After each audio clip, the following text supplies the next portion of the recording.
yet they went to the streets, and that's one of the things they're fighting for. So unless there's a component of the cost of living that is included in that report, they will not sign. But Raila Odinga says that actually they will sign. That's Eugene Wamalwa and Martha Karua, who's out of town. Moving on to other stories also making headlines tonight. The Shakahola tragedy report tabled in Parliament today has raised concerns on the effectiveness of the multi-approach in securing the country. Now, that report has faulted the Ministry of Interior for not cooperating during the investigations by failing to honor summons from that committee. Among the recommendations is the freezing of Paul Mackenzie's assets and, of course, his associates' assets also, and the complete shutdown of Good News Media House.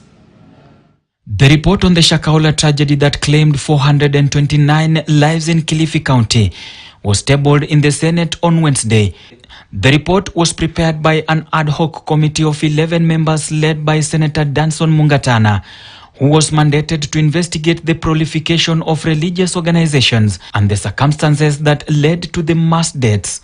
The report revealed how Paul Mackenzie, the leader of the Good News International Ministries and Media House, allegedly brainwashed his followers with a radical doctrine that promoted self-harm and suicide.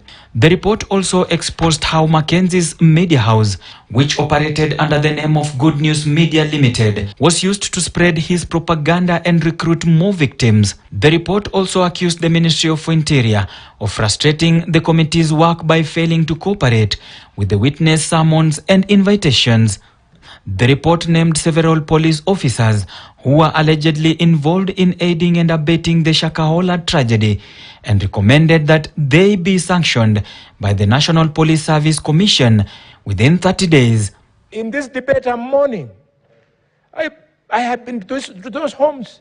In fact, in some of the homes, Mr. Speaker, we have already buried wet banana stems.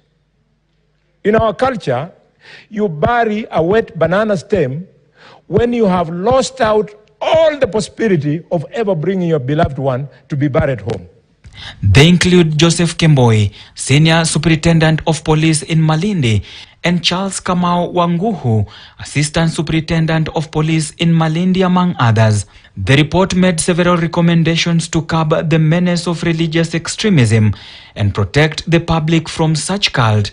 Some of the key recommendations are shutting down Good News Media House, freezing all the assets of Paul Mackenzie and his associates, deplatform Paul Mackenzie and his associates from all media platforms in Kenya, and refrain from giving any interviews, deregister Good News Media Limited and Ministries from registering or holding any directorship positions in any society, expel any foreigner advancing the doctrine known as Voice in the Desert, also known as Jesus Christians, connected to Dave and Sherry Mackey.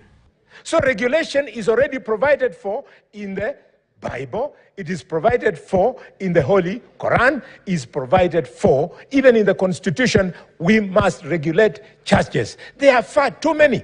Enact the proposed Religious Organizations Bill of 2023 to regulate the registration and operations of religious entries in the country. The report sparked a heated debate in the Senate, with some senators praising the committee for its thorough work while others pointing out challenges and gaps in the investigation. The Senate is expected to vote on the adoption of the report and recommendations in the next sitting. Ode Francis, KTN News, Nairobi. After the break, we dive into the floods menace around the country